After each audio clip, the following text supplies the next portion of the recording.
There are wrestlers you love, there are wrestlers you hate, and then there are wrestlers like Sin Cara. You just don't care. Let's just say your and Sin Cara's relationship is complicated. Now there are also wrestlers that are your guilty pleasure. I'm talking about WWE wrestlers that people just don't like, they hate them, they find them boring, but for some reason you just can't help but actually find them entertaining. And they were actually going to talk about these wrestlers that people never actually liked, but I was into them. So ladies and gentlemen, I present to you hated WWE wrestlers that I liked, kinda. Alberto Del Rio. Yeah, something like that. Now here's the thing about Alberto Del Rio. When he debuted, I didn't like the guy, I find him boring, but I gotta say, this guy kinda grew on me. I find his matches very, very entertaining for some reason, and I find him to be a very good wrestler. Obviously he was best as a heel, I never really enjoyed him as a face, but I think people really underrated this guy. Just like I've said, he was a good wrestler, his promo skills were not that bad, and he had quite a character, at least at first. Of course, WWE ruined the guy with League of Nations and he just became a jobber, but before that he was really entertaining. My favorite Alberto Del Rio rivalries were with Edge, with Christian, and Dolph Ziggler. Basically, during that time, Dolph Ziggler was a heel and Alberto Del Rio was a face, but during a match, he kicked the shit out of Dolph Ziggler's concussed head, so they switched roles during the match in PG era.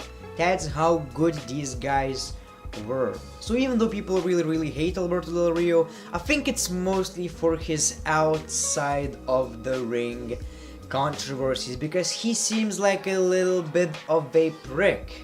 Although I gotta say, during interviews he comes off as a very humble and nice guy, somehow he manages to film himself drunk calling Triple H a pussy with a big fucking nose. His words, not mine. Batista. Here's the thing about Batista. I started watching wrestling in 2004, Batista vs Randy Orton, Evolution, and I gotta say, the first wrestler I liked was Batista, but my uncle managed to change my mind to like Randy Orton, so I was a huge Randy Orton fan. But the first impression when I saw wrestling was, this guy is huge, this guy is strong, this guy is entertaining, I wanna be like that, and I think I managed to succeed in that, right? So I always like Batista, whether as a face, whether as a heel, I find him to be very entertaining, a good wrestler and someone different. However, in 2014 when he came back into the WWE, people booed the crap out of him, making stupid lame jokes like Blue Tea. Blutista. Some wrestling jokes are funny. These were not. This is just cringe.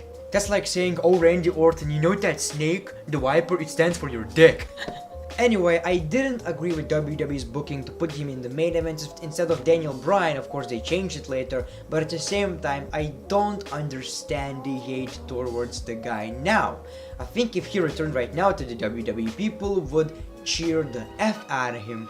But even though people really hated him, I just couldn't make myself dislike the guy. He was very entertaining, one of my childhood heroes. Cool moves, cool look, cool wrestling theme song.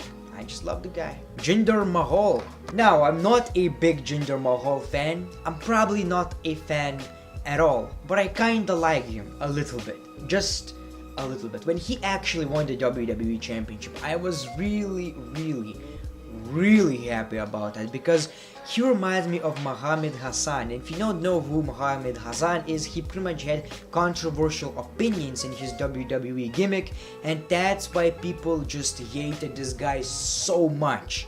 There was so much hate on this guy, and I find it to be absolutely fascinating. How is that even possible? You know, he was not like The Rock, Stone Cold Steve Austin to gain that kind of attention from the fans, that kind of reaction, but he did somehow. And Jinder Mahal reminded me of that, even though he wasn't getting that kind of reaction, but he had a very similar gimmick. He looks very evil, and I was hoping for something big. However, they ruined it. He was treated like a pussy with all these Singh brothers, whatever the case may be. I'm still kinda into it. I want this guy to succeed, I'm not a big fan, but I don't hate him. I actually like Jinder Mahal. I didn't like his WWE title run though. The Big Show. There are wrestlers that people want to quit WWE, to retire.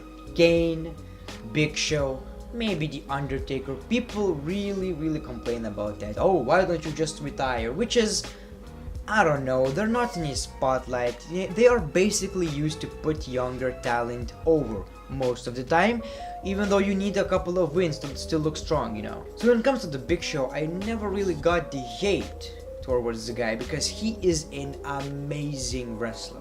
Amazing wrestler. Let's keep into consideration that he's a huge guy, and as a big guy, he is one of the best WWE wrestlers of all time, and I think people really underrate him. Seriously underrate him. I'm not excited to see the Big Show every week, but when they actually make him return to the company for like 2 weeks, then disappear, and then for another 2 weeks, I find it to be very entertaining. The Big Show versus Strowman match was really good, so I actually enjoyed it very much. I think one of the biggest mistakes WWE did with the Big Show was face turn, heel turn, face turn, heel turn, face turn, heel turn, face turn, heel turn during the same month or something like that. The Miz. No, hold on. I know that all of you like The Miz right now, and I one of my favorites of all time. I gotta say, I kinda always liked The Miz. A lot of people hated him, and I was like, why? He's great. He's amazing. He's a prick. I like it, especially when he actually became Hollywood Miz. And what I mean by Hollywood Miz is not the Miz that we have right now, which is probably even better, but I'm talking about my first initial this guy is great. So basically we had a tweet by Triple H. We're gonna have a former WWE champion return to the WWE. Turns out it's The Miz. People are disappointed. Of course, during the same segment, Chris Jericho returned to the WWE, so that's what they meant. And The Miz actually came back with a Hollywood gimmick because he was shooting a crappy movie and he was like, I'm a Marine, damn it. And that was one of the best things about WWE. Of course, then Damien Sandow came in, a stunt double, and people hated The Miz. Even though I think this role was perfect for The Miz and very entertaining. Now when it comes to The Miz in the past, I liked him with John Morrison, even though I seen John Morrison as the better guy. I didn't like The Miz as the anti-Cena guy, although I became a big fan, I think, after his face turn for some reason. Even though the face turn was terrible, I kinda liked the guy, I don't know.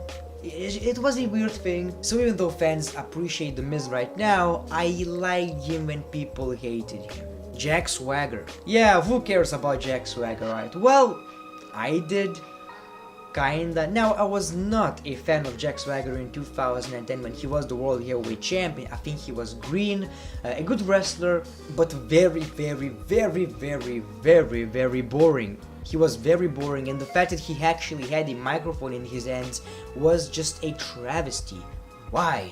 But once we got Zeb Coulter into the mix, that's where I actually really enjoyed the guy. Whether it was the slightly racist gimmick, whether it was a face turn, anything involving Zeb Coulter was just priceless with Jack Swagger. I appreciated this rivalry with Rusev. Like, my favorite Rusev rivalry, believe it or not, is not against John Cena, it's actually Jack Swagger. So Rusev beats every single American. He's like, who's next? I'm the best.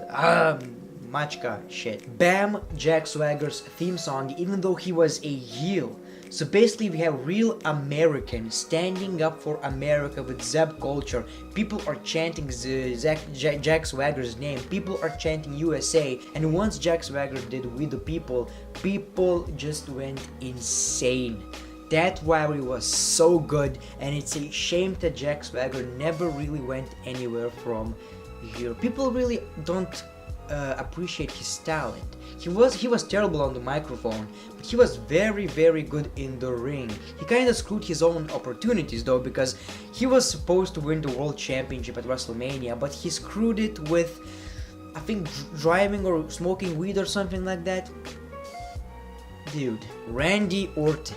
Okay, let's go to the last one, Randy Orton. I know he's not really hated that much, but people are always claiming Randy Orton is boring. You see these videos on What Culture talking about all these wrestlers. Once Randy Orton comes up, they don't say anything, pretending that he's so boring, he never did anything special.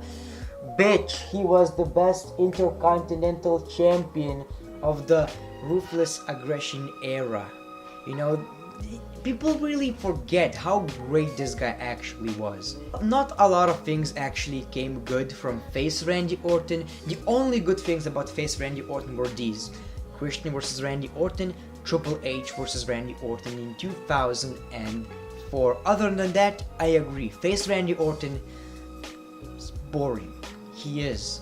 But as a heel, I think he's one of the best WWE superstars ever. But first I want to mention his in-ring ability. So you hear from guys like Santino Marella, from guys like Chris Jericho and many others saying that Randy Orton is so good in the ring, probably one of the best ever, and he doesn't even realize that. Randy Orton is amazing, and honestly I see that. You don't need to do 50 flips in the air to be a great wrestler. You know, when it comes to heel Randy Orton, people forget his Intercontinental Championship run, rated RKO. Randy Orton versus Authority rivalry, Randy Orton versus The Undertaker, Randy Orton versus Mick Foley, Randy Orton versus Triple H, even as a face against Christian. So I just named you some of the best rivalries in WWE history in my opinion. Honestly, Undertaker versus Randy Orton is probably one of my favorite Undertaker's WrestleMania rivalries. Top 3 definitely. Legend Killer